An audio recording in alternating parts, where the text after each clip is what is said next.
Seorang sahabat yang terkenal di kalangan Al-Khulafa Ar-Rashidin, di kalangan Khulafa Ar-Rashidin, beliau tak lain dan tak bukan ialah Sayyiduna Uthman bin Affan radhiyallahu ta'ala anhu.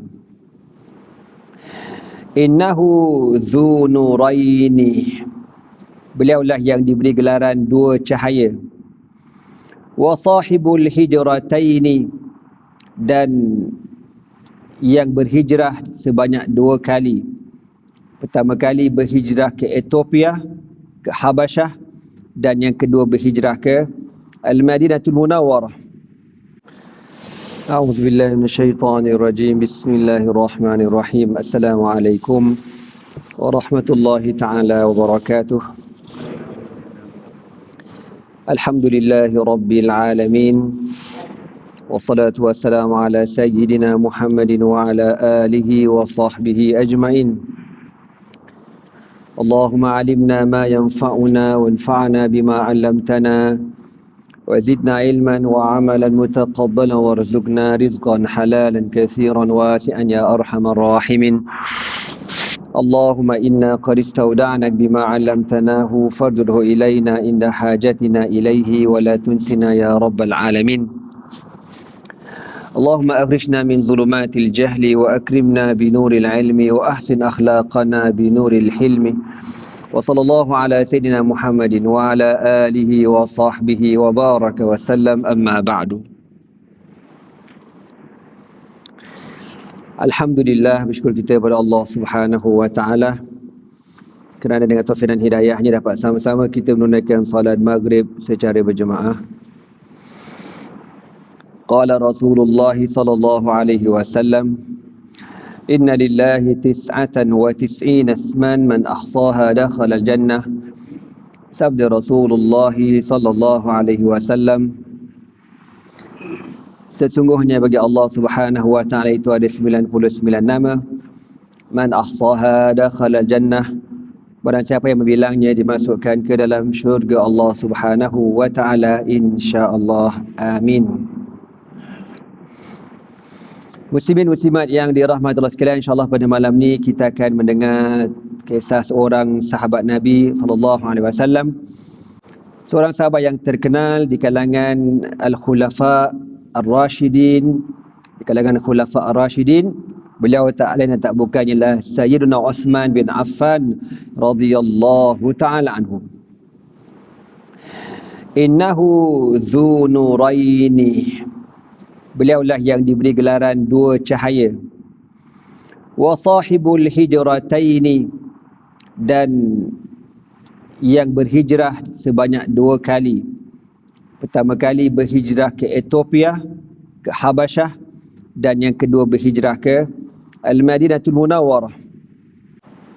Wa zawju libnataini, dan suami kepada dua anak Nabi sallallahu alaihi wasallam. Yang pertama Sayyidatina Ruqayyah radhiyallahu ta'ala anha. Kemudian apabila Sayyidatina Ruqayyah jatuh sakit pada tahun 2 Hijrah, ketika peperangan Badar berlaku, Rasulullah sallallahu alaihi wasallam mengarahkan Sayyidina Uthman supaya jaga Sayyidatina Ruqayyah. Dan bila Nabi pulang daripada perang Badar, dapat berita Ruqayyah meninggal dunia. Maka Nabi mengkahwinkan Sayyidina Uthman dengan anak Nabi yang ketiga, Ummu Kulthum radhiyallahu ta'ala anha. Anak Nabi 4 orang yang perempuan kan, Zainab, Ruqayyah, Ummu Kulthum dan apa dia? Janganlah buat tak kenal gitu, melampau lah.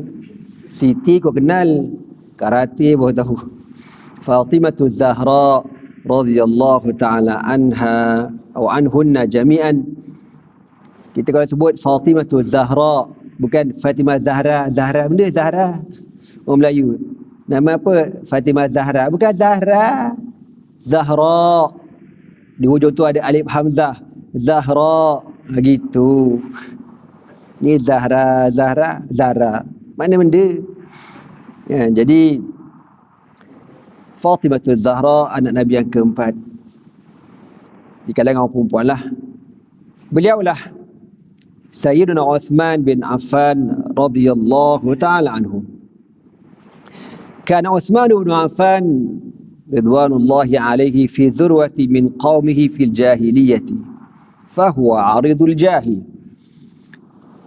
Sayyidina Uthman bin Affan di zaman jahiliyah merupakan orang yang berada di kemuncaknya, orang kata yang terhebat, terkenal di kalangan masyarakat jahiliyah Makkah. Orang yang dihormati, bahasa kita kata datuk lah gitu, dah dapat datuk dah muda-muda. Wafirus sara, kaya raya, dia memang kaya sejak zaman jahiliyah lagi. Sebab tu kita kena ingat antara Sayyidina Uthman dengan Abdul Rahman bin Auf, kaya lagi Sayyidina Uthman sebenarnya. Ya, kalau nak kira orang yang infak harta dia dalam perjuangan Islam, Uthman bin Affan, subhanallah, bilioner, bukan barang-barang. Wafirus sara, mewah, kaya raya. Sabiqun ni'mati, mana hidupnya dipenuhi dengan kekayaan, dipenuhi dengan kemewahan. Ibarat orang kata tidur dalam duit lah, gitulah lebih kurangnya. Tapi walaupun macam tu, kaya jutawan, bilioner, jamut tawadhu'i, orang yang terlalu tawadhu', merendah diri. Susah tuan-tuan jumpa orang kaya gini. Kan, jumpa kaya tawadhu'. Ada kat sini ada? InsyaAllah ada kot. Kot. Kita pakai kapcai pun belagak. Kan. Tak adalah mana ada orang kaya, memang sikit-sikit mesti ada belagak punya lah kan. Kan, lagi-lagi kalau beli kereta baru, kereta Merc ke, kereta BM ke kan, lepas tu bila nak sembahyang letak kunci kat depan. Letak kunci kat depan tu mahal tu. Merc tu kan. Orang tengok, haji kereta baru, Allahu Akbar, kereta baru tu kan. Kata apalah, mesti ada lah benda tu dalam perut kita tuan-tuan. Jangan cakap banyak ya. Boleh buat rumah baru, renovation rumah baru, bini baru, contoh. Alamak, rakaman mampus aku. Kan? Jadi benda-benda tu semua confirm menyebabkan kita sikit sebanyak mesti ada rasa action dalam perut kita. Susah tuan-tuan. Macam dah sebut tadi lah, kita yang sengkit ni pun action. Kau bayang orang kaya tak action, mana ada. Kita yang sengkit ni naik MyV je pun, tapi dia punya action full. Lama kau jangan main-main. Sebab tu ada kajian buat yang bawa kita besar-besar ni otak pendek, otak singkat. Tahu kenapa? Kadang dia buat kita besar kan, dia duduk lane belah kanan kan, dia odol. Orang kat belakang beratur ni, signal pun tidak, dia buat slow. Orang dah tahu buat slow, pergilah ke kiri kan, bagi orang lalu tak. Biasa, tak saya try lah kan. Lagi-lagi kalau depan tu Merc ke, kita besar ke, Velfire ke, Alphard ke, benda yang belakang tu kancil, yang odol je. Kancil tu pun dia kata juga dia pun ada hak juga, tahu tak? Dia pun ada kerja emergency apa benda, dia beranak ke benda. Itu standard tuan-tuan. Itu kajian tau, bukan aku bohong ni, kajian. Jadi itulah realiti manusia. Quran pun sebut, kalla innal insana la yatgha ar-ra'ahu istaghna. Sesungguhnya manusia itu akan jadi sombong bila dia tengok diri dia kaya. Itulah. Quran tak cerita pun orang miskin sombong. Tak ada. Tapi Quran kata, kalla innal insana la yatgha. Sesungguhnya manusia itu menjadi melampau, action, belagak. Bila? Ar-ra'ahu istaghna. Bila dia lihat diri dia kaya, dia akan jadi sombong. Itu realitinya.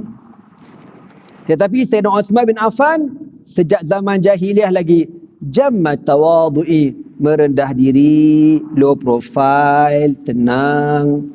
Patutlah sangat-sangat dia layak menjadi menantu Nabi SAW sebanyak 2 kali tuan-tuan. Jangan main-main.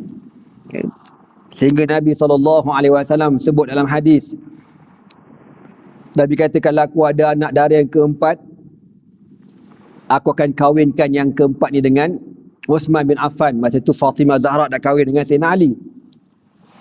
Dalam kitab Tarikh Al-Khulafa sebut, Nabi kata, kalau aku ada 70 anak dara, 70-70 kahwinkan dengan Sayyidina Osman. Mana kahwin mati, bukan poligami, haram, mana boleh. Kahwin adik-beradik kan. Ini kahwin mati, kahwin lagi, kahwin kakak pula mati dengan adik pula dengan adik. Itulah. Itu nak khabar mulianya Sayyidina Osman bin Affan radhiyallahu ta'ala anhu. Syadidul haya, dan amat pemalu. Dah lah tawaduk, pemalu pula tu. Oi, mana ada. Nak ada orang tu, kau bayang, dia ni kaya jutawan, rendah diri, pemalu. Takkan kau jumpa lah orang gini. Takkan kau jumpa tu. Kalau ada kaya, tawaduk mungkin ada tapi susah tak jumpa. Kaya, pemalu mungkin ada tapi tak tawaduk. Tapi nak dapat tiga-tiga ni payah. Fa ahabbahu qaumuhu ashaddal hubbi wa asdaqahu. Maka menyebabkan orang-orang Quraisy jahiliyah menyayangi Sayyidina Uthman bin Affan. Hatta innal mar'ata min Quraisy kanat turaqisu sabiyaha as-saghir wa taqul uhibbuka war-rahman hubba Quraisy li Uthman. Sehingga dikata orang jahiliyah, orang perempuan, kalau dia orang kata nak main dengan anak dia buat lagu lah macam kita, lagu-lagu budak ni apa, bangga, oh bangga, kenapa engkau ni gitu contoh kan. Jadi dia ada lagu lah, lagu dua rangkap zaman jahiliah. Apa lagu dia? Uhibbuka war-rahman hubbu Quraisy li Uthman. Aku suka pada engkau war-rahman, demi Tuhan yang bersifat dengan pengasih dan penyayang, hubbu Quraisy li Uthman, sebagaimana orang Quraisy menyayangi Uthman. Sampai macam tu terkenal orang Quraisy menyayangi Uthman. Sebab tu dalam peristiwa perjanjian Hudaibiyah yang berlaku pada tahun 6 Hijrah, cerita tu panjang, diringkaskan cerita. Apabila Rasulullah SAW nak buat umrah kali pertama, Nabi nak masuk dalam kota Mekah. Nabi duduk dekat sebuah tempat nama Hudaibiyah. Jadi orang Mekah, Quraisy tak benarkan Nabi masuk. Dan Nabi nak bincang dengan orang Quraisy, nak beritahu, aku nak masuk bukan nak berperang, tapi aku nak buat umrah, kata Rasulullah SAW. Lalu Nabi pun hantar wakil untuk berbincang dengan orang Quraisy. Mula-mula Nabi pilih Sayyidina Umar Al-Khattab. Umar kata, ya Rasulullah, jangan pilih aku. Kalau kau pilih aku, bergaduh tak pasal dekat dalam tu sekarang. Kena tetak, ada yang meninggal sekarang. Aku tak boleh. Habis nak pilih siapa? Uthman. Uthman kalau masuk dalam, memang settle masalah. Orang Quraisy sayang kat dia. Ya sungguh. Lalu Nabi pun hantar Sayyidina Uthman. 2-3 hari, 2-3-4 hari, senyap tak ada berita. Apa cerita? Senyap. Dekat grup WhatsApp pun tak ada. Uthman apa khabar? Senyap, tak ada berita. Lalu diviralkan cerita kata Sayyidina Uthman dah mati kena bunuh oleh orang Quraisy. Padahal Sayyidina Uthman ni tuan-tuan, bila dia masuk je kat Mekah, orang Quraisy kata, ya Uthman, lama tak jumpa. Kan? Walaupun dia orang tahu Sayyidina Uthman tu orang Islam dan dia orang tu kafir, tapi dengan sebab dia orang ni sayang kepada Sayyidina Uthman, semuanya rindu dengan Sayyidina Uthman, masing-masing bergebut-gebut nak ajak Sayyidina Uthman datang rumah dia, ajak sarapan, ajak makan tengah hari, ajak makan malam. Macam itulah sayangnya orang Quraisy kepada Sayyidina Uthman bin Affan radhiyallahu ta'ala anhu.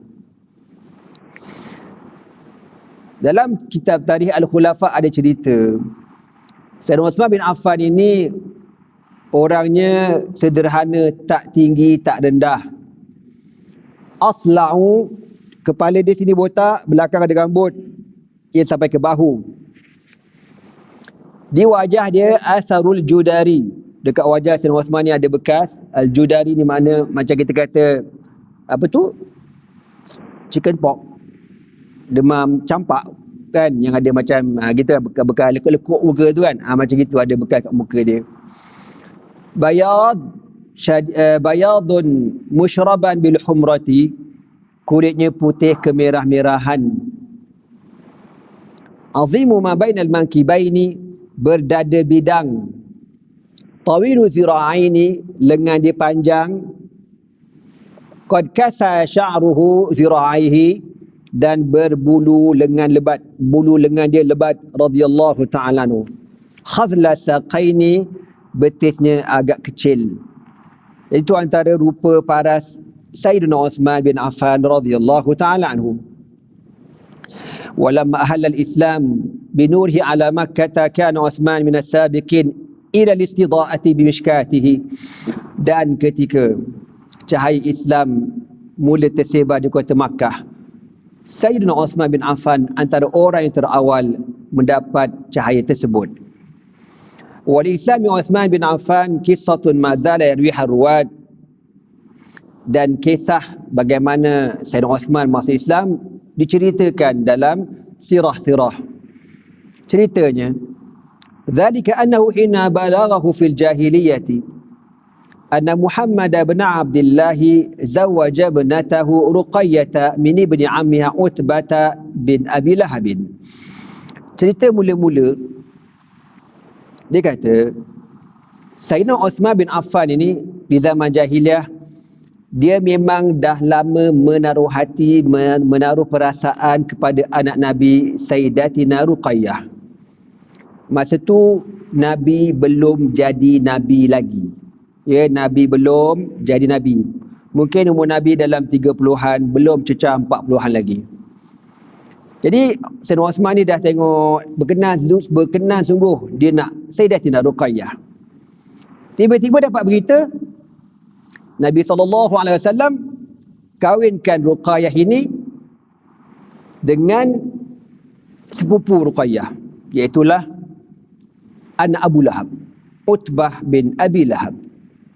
Ya, Utbah bin Abi Lahab. Abi Lahab tu pakcik Nabi SAW. Jadi kahwin sepupu. Dan orang Arab biasa kahwin sepupu ni tuan-tuan. Maka berkahwinlah Ruqayyah ini dengan anak Abu Lahab bernama Utaibah bin Abi Lahab. Bila Sayyidina Uthman dengar cerita yang Ruqayyah berkahwin dengan anak Abu Lahab, nadima asyaddan nadami li'annahu lam yasbiq ilaiha. Sayyidina Uthman fras. Bahasa kita kata fras menonggeng lah gitu. Alamak, dapat dekat anak Abu Lahab. Gitulah. Tapi masa ni macam anda katakan tadi, belum Islam lagi. Ya, Nabi belum menjadi Rasul sallallahu alaihi wasallam. Walam yahdha bi khuluqiha ar-rafi' wa baitiha al-ariq fadakhala ala ahlihi mahmuman. Sayyidina Uthman fras, kata dah kahwin dah. Ruqayyah kahwin dengan sepupu dia. Aduh, tensionnya, aduh. Gitulah, dia fras. Dia pun balik rumah dia. Balik rumah dalam keadaan muka pun tak ada mood kan. Tension muka. Fawajada indahum khalatahu Su'da bin Quraizin. Masa dia masuk, dia balik rumah tu, dalam rumah dia ada makcik dia. Makcik dia bernama Su'da bintu Quraiz. Wa kanat hadhi imra'atan hazimatan. Makcik dia ni, makcik Sayyidina Uthman ni bernama Su'da ni seorang perempuan yang matang, yang mature, aqilatan, cerdik, ta'inatan fi sinni, yang dah berumur veteran. Fasarat anhu, dia pun tengok aja apa hal anak saudara aku ni masuk monyok, apa hal pula ni kan, lain macam je muka. Wa basyarathu bi zuhuri nabiyyin yubtilu ibadata awsan. Lalu makcik dia ni bernama Su'da bagi tahu dekat Uthman, Uthman, kau tahu tak berita terkini? Saya kata, berita apa makcik? Dah zahir muncul di kota Makkah seorang Nabi, yang Nabi ini membatalkan penyembahan-penyembahan berhala. Wa yad'u ila ibadatil wahid dayyan, dan Nabi ini menyeru masyarakat Makkah supaya menyembah Tuhan yang Maha Esa,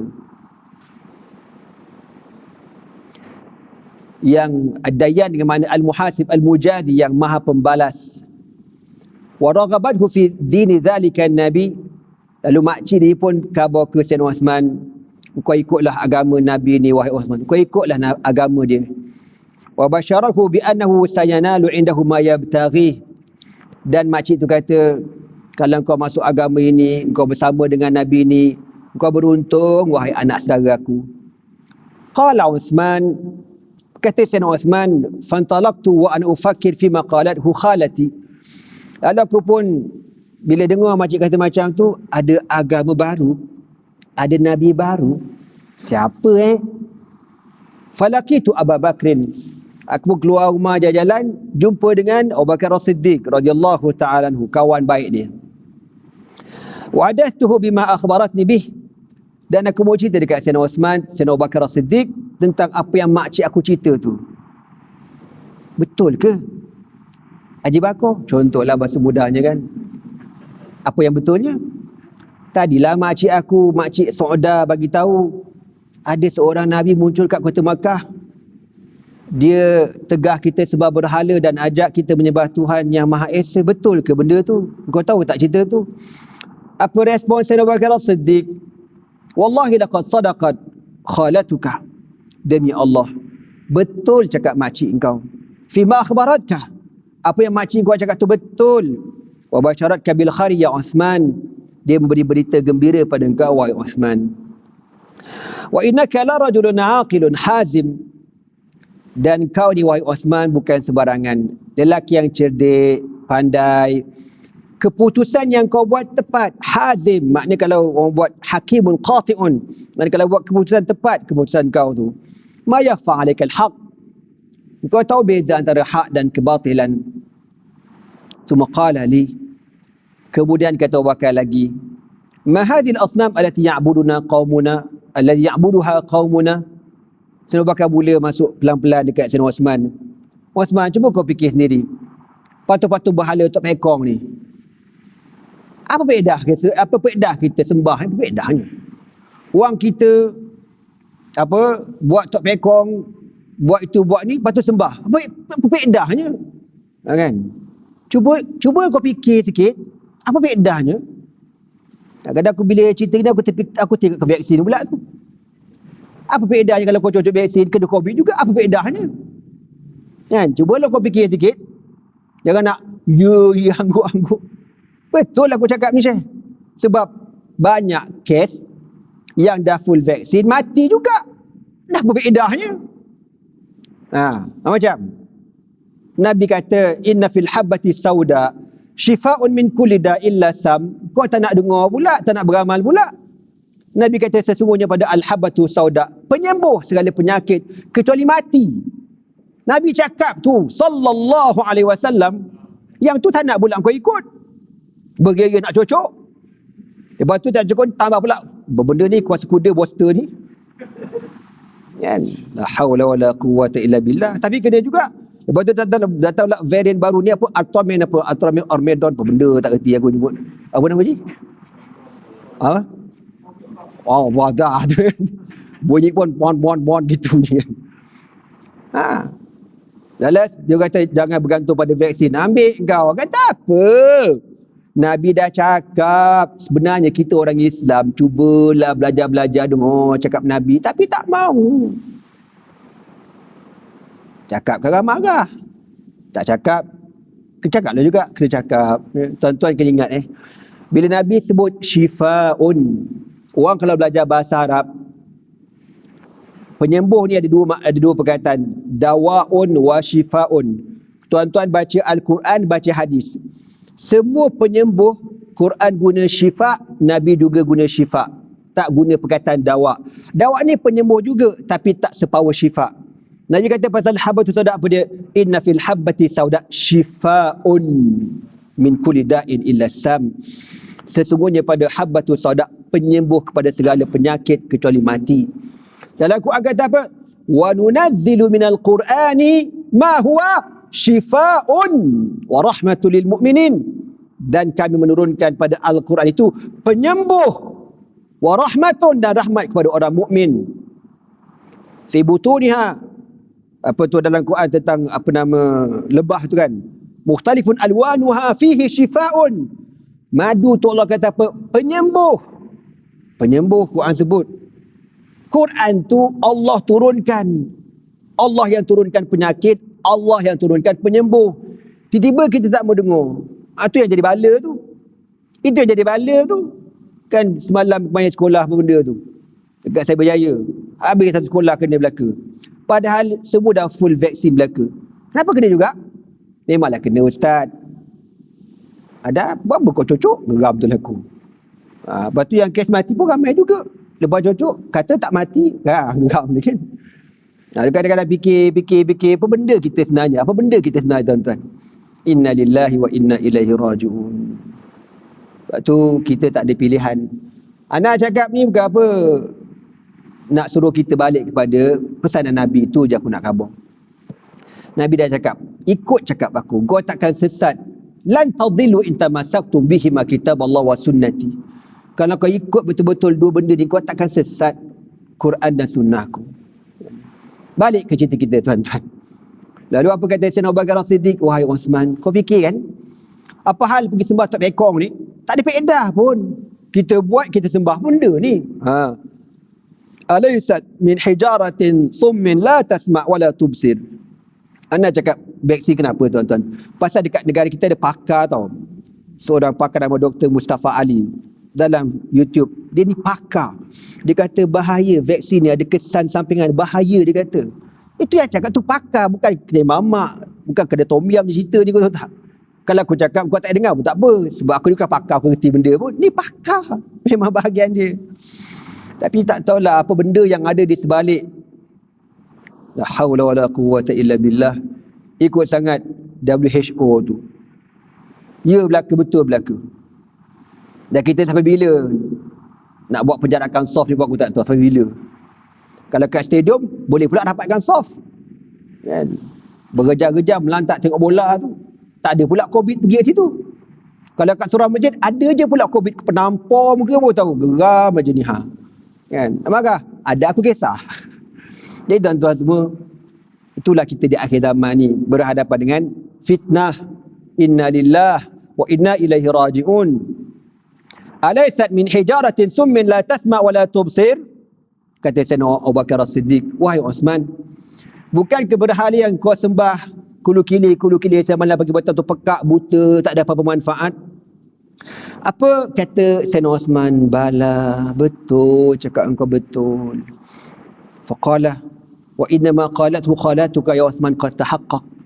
Kata Abu Bakar As-Siddiq, wahai Osman, apa yang makcik engkau cakap tu betul, ikutlah kata makcik engkau tu. Falaqad arsalallahu rasulahul murtaqab. Sesungguhnya Allah telah mengutuskan Nabi yang ditunggu-tunggu. Maka Sayyidina Uthman kata, dah ada dah ke Nabi itu kat Mekah? Adalah. Wa man huwa? Siapa orangnya? Maka kata Abu Bakar As-Siddiq, innahu Muhammad bin Abdullah bin Abdul Muttalib sallallahu alaihi wasallam. Sayyidina Uthman dengar je nama Nabi, terus dia kata As-Sadiqul Amin. Terus dia kata macam tu, As-Sadiqul Amin, orang yang paling benar, yang paling dipercayai di kota Makkah. Kata Abu Bakar As-Siddiq, na'am, innahu hu, dialah orangnya. Fakult fahalaka an tashabani ilaihi. Kata Uthman bin Affan, wahai Abu Bakar, boleh tak engkau bawa aku untuk jumpa dengan dia? Aku nak jumpa dengan Muhammad sallallahu alaihi wasallam. Faqala na'am wa madayna ila an-nabi sallallahu alaihi wasallam.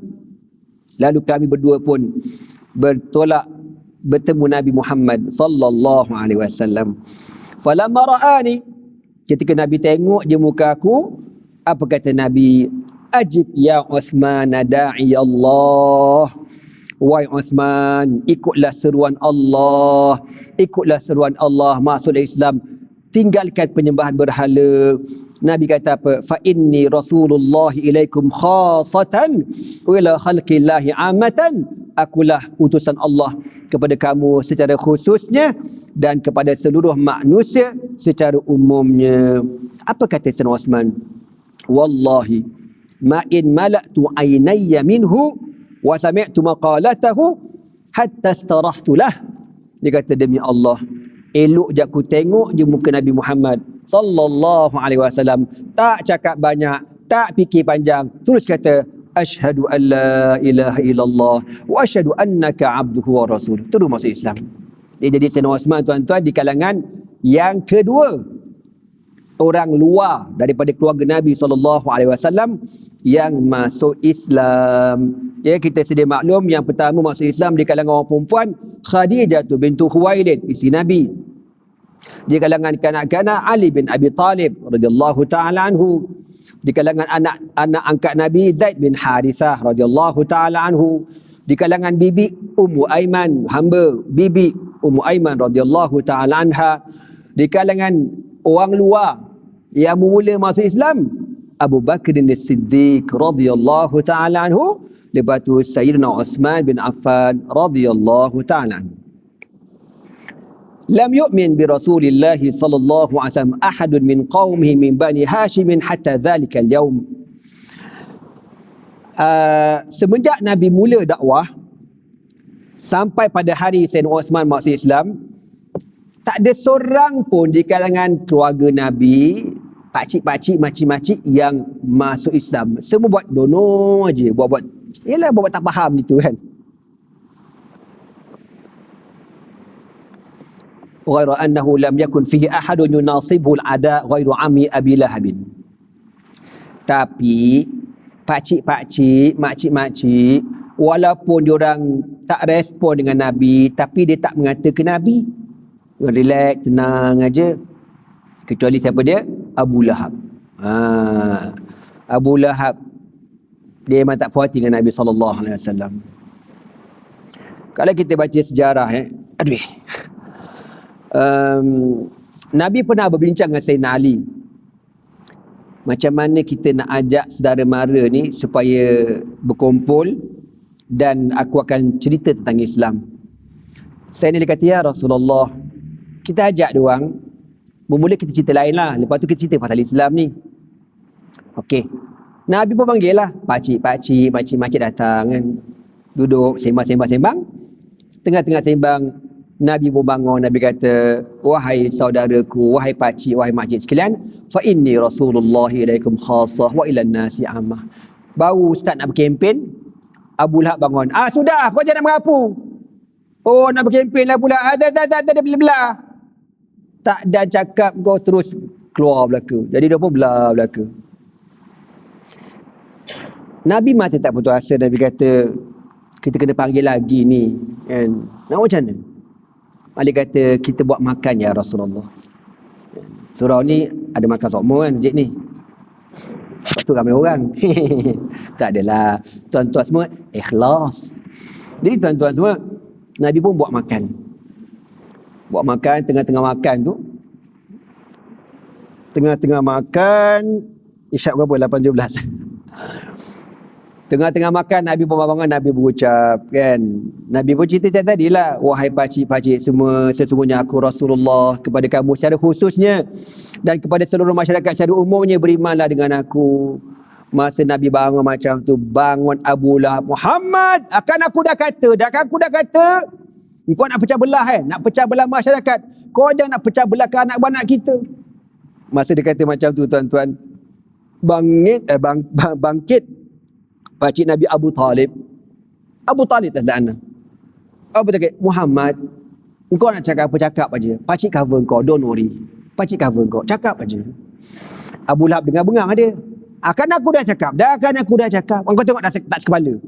Mana boleh Muhammad dah buat benda bercanggah dengan agama keturunan cucu cicit moyang kita. Tak boleh.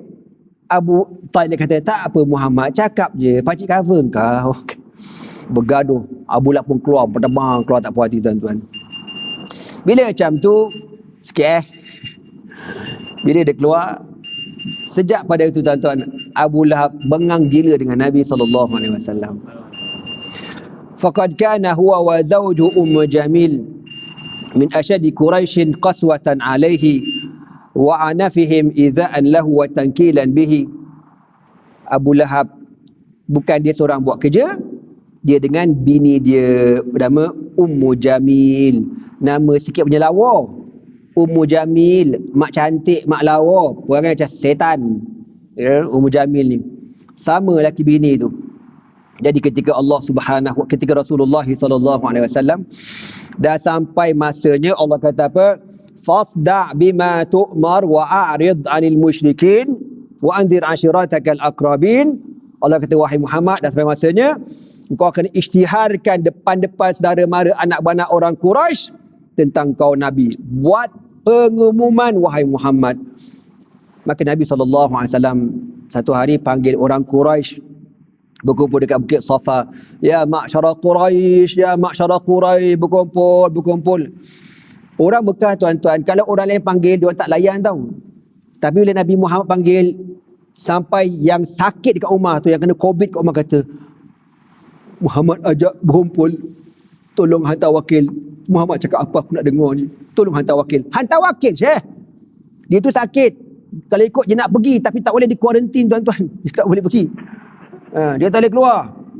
Aku kalau ikut nak pergi, tapi itulah aku kuarantin lagi kan, pakai gelang merah keluar, tak pasal kena saman 10,000. Mampu aku nak bayar. Kau tolong tengok Muhammad nak cakap apa tu. Pakak berkumpul belakang dekat Bukit Safa tu tuan-tuan. Semua dah ada belaka. Nabi tengok kiri kanan depan belakang, semua ada belaka dah. Nabi pun test diorang satu soalan. Nabi kata, "Lau akhbartukum anna khailan bil wadi yuridu an yughira alaikum akuntum musaddiqiyah?" Nabi kata, tuan-tuan semua, kalau aku cakap dekat belakang ni bukit buka gunung gandang yang mengelilingi kota Mekah ni, belakang bukit tu ada satu kumpulan bala tentera musuh nak serang Mekah, korang percaya ke tidak? Kalau, bukan betul kalau aku cakap ada musuh nak serang Mekah, korang percaya ke tidak? Apa jawapan orang Quraisy? Serentak diorang kata, "Ma jarabna alaika kaziban, wahai Muhammad, engkau tak pernah bohong, kau tak pernah menipu, wahai Muhammad." Kita ada pernah kata gitu, Haji tak pernah bohong, Haji. Pirah. Kaki kelepet. Kan, kita kaki kelentong daripada kecil sampai ketua. Kelentong forever and ever and Batman forever. Nabi tu sampai ada rekod, kau tak spontan kata, "Majarabna alaika kaziban." Kau tak pernah bohong, wahai Muhammad. Kita percaya. Padahal kalau je pun, mana ada musuh. Tapi gitulah level Nabi Muhammad, kau tahu orang percaya ke dia. Bila orang semua dah kata macam tu, kau tak pernah bohong, wahai Muhammad. Nabi kata, kalau macam itu, dengarlah apa yang aku nak cakap. Baina yadayya azabun syadid atau azabun azim. Nabi kata, di hadapan aku. Maknanya kalau kita mati besok, wallahi innakum latamutuna kama tanamun wa latub'atsuna kama tastayqizun wa innaha la jannatun abadan aw ila an-nari abadan. Nabi kata, demi Allah, satu hari nanti kau akan mati macam mana kau tidur, dan kau akan dibangkitkan semula macam mana kau bangkit pada tidur. Sama ada kita akan masuk syurga atau ke dalam neraka selama-lamanya. Nabi semua macam tu tuan-tuan. Abu Lahab duduk depan sekali. Ya, dengar Nabi kata macam tu. Tabbalaka ya Muhammad. Dia kata, celaka kau Muhammad.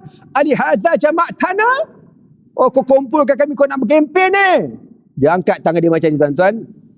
Maka Allah turunkan surah Tabbat yada Abi Lahabin wa tab.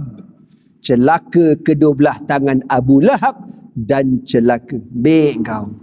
Dia angkat tangan, dia kata gini ke Nabi celaka. Allah kata engkau tu celaka. Allahu Akbar. Ma aghna anhu maluhu wa ma kasab. Tidak boleh mengkayakan dia dan apa yang diusahakan. Sayasla naran zata lahab, dan dia akan dihumbankan ke dalam api yang menyala-nyala. Wa mra'atuhu, dan bini dia Datin Ummu Jamil, hammalatal hatab, pembawa kayu api neraka. Fi jidiha hablun min masadin, di tengkuk di lehernya ada kalung daripada api neraka. Na'udzubillah min zalik. Dalam Quran tuan-tuan, segila-gila, sejahat-jahat Abu Jahal, Allah tak sebut nama dia, tapi Allah sebut nama Abu Lahab. Memang Abu Lahab ni, dia punya brutal tu sampai Allah sebut nama. Sebab tu dalam Quran, kalau Allah sebut nama, memang jahat sungguh lah. Ya, orang jahat-jahat ni macam Fir'aun, Qarun, Haman, Namruz. Kan? Namruz ada ke? Namruz tak ada. Namruz tak ada. Tapi disebutkan dalam kisah dialog dengan Nabi Ibrahim. Kan? Abu Lahab. Ini nama yang disebut ni memang confirm jahat gila tuan-tuan. Na'udzubillah min zalik. Jadi kita berhenti sampai situ tuan-tuan. InsyaAllah panjang umur dan rezeki, sambung lagi pada pertemuan akan datang. Bila turun surah ni, lagi gila meroyan Abu Lahab dengan bini dia tuan-tuan. Sehingga bertemu lagi. Aku liqauli hadza wa astaghfirullah li wa lakum. Wassalamualaikum warahmatullahi taala wabarakatuh. سبحانك الله وبحمدك أشهد أن لا إله إلا أنت أستغفرك وأتوب إليك. بسم الله الرحمن الرحيم. والعصر إن الإنسان لفي خسر إلا الذين آمنوا وعملوا الصالحات وتواصوا بالحق وتواصوا بالصبر. اللهم إنك عفو كريم جواد حليم تحب العفو فاعف عنا يا كريم. الله سبحانه وتعالى على الصواب. تكبير.